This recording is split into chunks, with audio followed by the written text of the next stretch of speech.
नमस्कार बंधुरा तुम्हारा सबाई केमन आछो आशा करी सबाई भालो आछो। रिम्पा ब्लग्स चैनेले सबाइके स्वागतम। तो देखो आज के आमी एकटा ब्लग्स निये हाजिर हईनी, आज के एकटा रेसिपि निये तोमादेर सामने हाजिर हलाम। तो सबाइके बोलছি गुड मर्निंग। तो आमार एखाने जेहेतु सकाल तार जोन्नो किन्तु सबाइके आमी गुड मर्निंग जानालाम। तो एटा होच्छे राइस पोलाओ। तो এই রেসিপিটি একবার বাড়িতে সবাই বানিয়ে দেখবে, খাবে তো দেখবে খুবই সুন্দর টেস্টি লাগবে। তো দেখো এই রেসিপিটির জন্য বেশি কিছু না, এখানে নিয়েছি আমি গাজর একটা, আর নিয়েছি একটা ক্যাপসিকাম, এই দেখো ঝুড়ি ঝুড়ি করে কাটা হয়েছে, আর দুটো কাঁচা লঙ্কা, দুটো পেঁয়াজ আর দুটো ডিম কিন্তু নিয়ে নেওয়া হয়েছে। আর এর মধ্যে কিন্তু রসুন দিলে খুব ভালো লাগে, কিন্তু রসুনটা আমি স্কিপ করেছি, তোমরা চাইলে দিতেই পারো, রসুনটাও দিলে কিন্তু খুব ভালো সেন্ট করে একটা। তো এই যে দেখো এখানে কিন্তু আমি এই যে কড়াই বসিয়ে দিয়েছি, তো কড়াইটা হচ্ছে তোমার গরম হয়ে গিয়েছে, তো তেতে গেছে। এই যে এখন হচ্ছে আমি দিয়ে দিচ্ছি হচ্ছে সাদা তেল পরিমাণ মতো। তো পরিমাণ মতো হচ্ছে এখন হচ্ছে আমি সাদা তেল দিয়ে দিচ্ছি। তো এই তেলটা এখন গরম হলে দিয়ে দেব হচ্ছে যে সবজিগুলো হচ্ছে কেটে রেখেছি, ধুয়ে রাখা আছে, সেগুলো কিন্তু এখন এই কড়াইয়ের মধ্যে দিয়ে দিতে হবে। তো তোমরা তো অনেকেই ধরো রাতের ভাত করো বা দিনের ভাত করো, অনেক সময় বেঁচে যায়, ধরো এই গরমে তো পান্তা ভাতটাই বেশি ভালো লাগে, সবার ক্ষেত্রেই বলছি। তো সাধারণত অনেকেই আছো ভাত হচ্ছে গরম ভাতের সাথে মিশিয়ে দাও বা নষ্ট করো বা ফেলে দাও, অনেকেই আছে, সবার কথা আমি বলছি না। তো এই রেসিপিটি একবার বানিয়ে খেয়ে দেখবে, তো খুব ভালো লাগবে। তো দেখো এখন কড়াই গরম হয়ে গেছে, এর মধ্যে দিয়ে দিলাম আমি একটা তেজপাতা ছিঁড়ে, আর দিয়ে দিলাম যে আমি সবজিগুলো ধুয়ে রেখেছি, সেগুলো কিন্তু দেখো তেলের মধ্যে এখন ছেড়ে দেওয়া হলো। তো এই যে এখন কিন্তু এগুলো কিন্তু ভালো করে জানো গ্যাস কমিয়ে মানে লো ফ্লেমে কিন্তু এটা ভেজে নিতে হবে। তো চলো তোমরা দেখতে থাকো, সাথে থাকো। কি বলো তো এই গরমের দিনে না অ্যাকচুয়ালি হচ্ছে তোমার পান্তা ভাতটাই বেশি ভালো লাগে গরমের দিনে। ঠান্ডার দিনে এই রেসিপিটা খেলে খুবই ভালো লাগে, জাস্ট মানে কি বলবো, খুবই ভালো লাগে। কিন্তু যেহেতু আমার ভাত বেঁচে গিয়েছিল আগের দিনের ভাত, সেহেতু আমার ফ্রিজে রাখা ছিল জন্য কিন্তু ভাতটা খাওয়া যাচ্ছে। ফ্রিজে না রাখলে কিন্তু গন্ধ হয়ে যেত, আর জল দিয়েই কিন্তু রাখতে হতো। তো ভাবলাম আমি যখন রেসিপিটা করছি একটু আমার বন্ধুদের সাথেও শেয়ার করে নিই। তো চলো তোমরা দেখতে থাকো। বেশিক্ষণের এটা ভিডিও না, জাস্ট 6 থেকে 7 মিনিটে।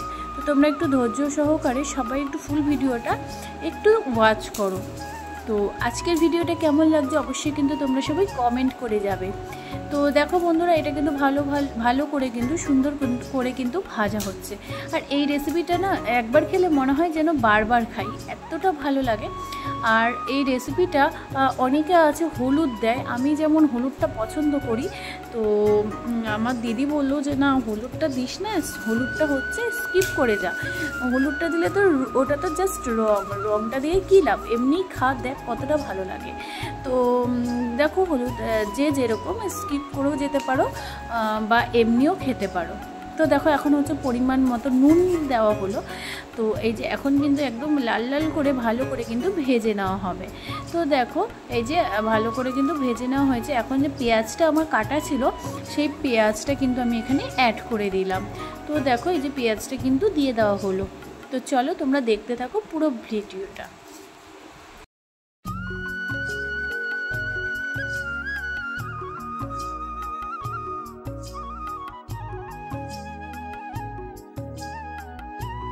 তো দেখো এখানে হচ্ছে পুরো হচ্ছে দেখছো পেঁয়াজটাও লালচে লালচে হয়ে গিয়েছে, মানে একদম নরম নরম হয়ে গিয়েছে, কিন্তু ভাজা প্রায় হয়ে আসছে ভাজাটা। তো এখন এখানে যে আমি যে ভাতটা রেখেছি হাঁড়িতে, সেই ভাতটা কিন্তু এর উপর দিয়ে দেওয়া হবে না, সরি, এর মধ্যে এখন ওই যে দুটা যে ডিম হচ্ছে দেওয়া আছে, ওই দুটো ডিম এখন হচ্ছে ফাটিয়ে দেওয়া হবে, এর মধ্যে ডিমটা ভেঙে দেওয়া হবে। তো চলো তোমরা দেখতে থাকো।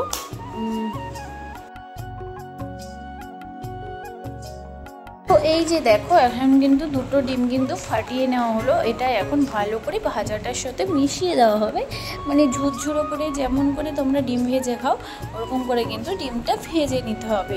তো আজকের ভিডিওটা খুবই ইন্টারেস্টিং ভিডিও, আর রেসিপিটাও খুব জাস্ট ওয়াও, একবার খেলে সত্যি বারবার খেতে মন চায়। তো চলো আর একটুখানি ভিডিও আছে, তোমরা চোখ জুড়ে দেখতে থাকো।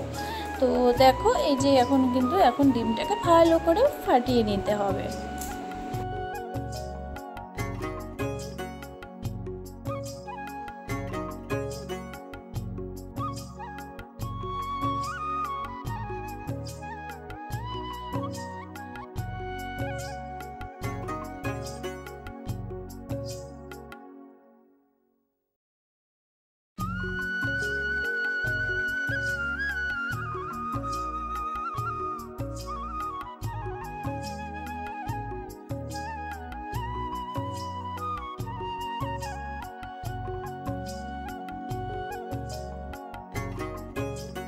তো দেখো পাশে আমি হাঁড়িতে ভাত রেখেছিলাম। তো এই যে দেখো এখন কিন্তু ভাতটা অ্যাড করে দেওয়া হলো।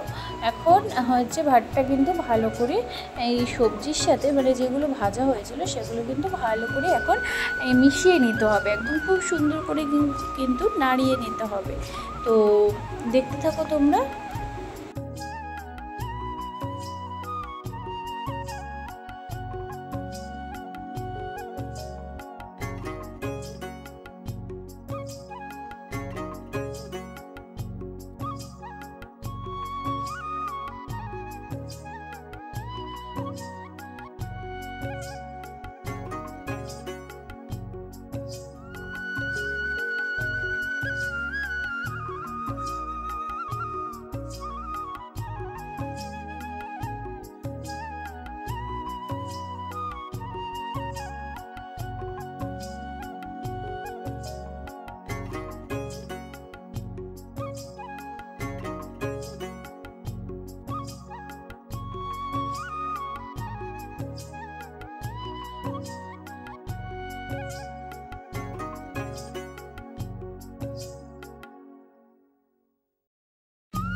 দেখো আমার ভাতটা প্রায় রেডি। এর মধ্যে এখন দেওয়া হলো ঘি আর দেওয়া হলো কিন্তু গরম মশলা। আর হচ্ছে কেউ যদি চিনিটা দিতে পারো তো একটু মিষ্টি মিষ্টি লাগে, ফ্রাইড রাইসের মতো লাগে, ভালো লাগে। তো দেখো তারপরে থালায় সাজিয়ে কিন্তু আমার রেসিপিটা একদম রেডি। খুবই সুন্দর টেস্ট হয়েছিল খেতে, জাস্ট অসাধারণ। আমি একদম চিনিটা স্কিপ করে গিয়েছি কারণ আমার চিনিটা খাওয়া বারণ।